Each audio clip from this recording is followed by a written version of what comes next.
आदमी ने गहरी सांस ली और मुड़कर अपनी गर्लफ्रेंड को 100 मीटर ऊंची चट्टान से धक्का दे दिया। महिला को संभलने का मौका भी नहीं मिला और एक खड़ी लकड़ी की छड़ी ने उसे सीधा छेद दिया। जब आदमी ने देखा कि महिला की मौत निश्चित है तो वह तेजी से घर लौट आया, एक बड़ी आग जलाई और महिला की सारी चीजें उसमें फेंक दी। उसे लगा कि सबूत नष्ट कर देने से वह कानून की सजा से बच जाएगा, लेकिन किसे पता था चट्टान के नीचे कुछ बूंदें खून की गिरकर चींटियों पर पड़ गईं। वे खून की इच्छा करते हुए जल्दी ही महिला के शरीर पर चढ़ गईं और उसके घावों को काटने लगी। शायद एड्रेनालिन के प्रभाव से चींटियों के काटने से महिला चमत्कारिक रूप से जीवित हो गई।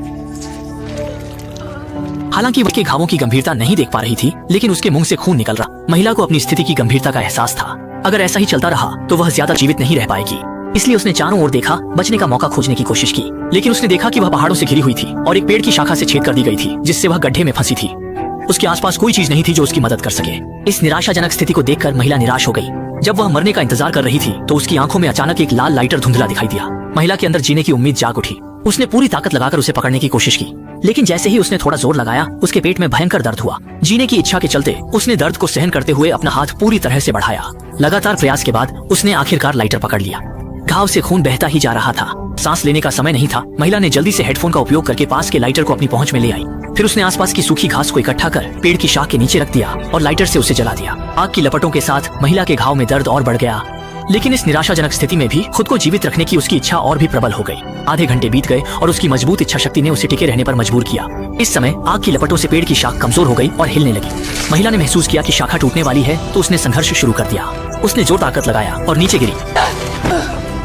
हाँ, मौत के मुंह से बचने के बाद की सांस ली, लेकिन तभी उसने अचानक एक कार की तेज आवाज जो तेजी से आ रही थी। असल में 3 बदमाश रात को सबूत मिटाने आए थे ताकि सबूत मिटा सकें। सांस लेने का समय नहीं था। महिला ने घायल शरीर को घसीटते हुए तेजी से अंदर की ओर रेंगना शुरू कर दिया। सौभाग्य से वह तीनों अपराधियों के देखने से पहले ही चट्टान के अंधेरे में छिप गई। तो दृश्य को देखकर तीनों अपराधी डर गए। उन्होंने कभी सपने में भी नहीं सोचा था कि कोई इस निराशाजनक स्थिति में जिंदा रह सकता है।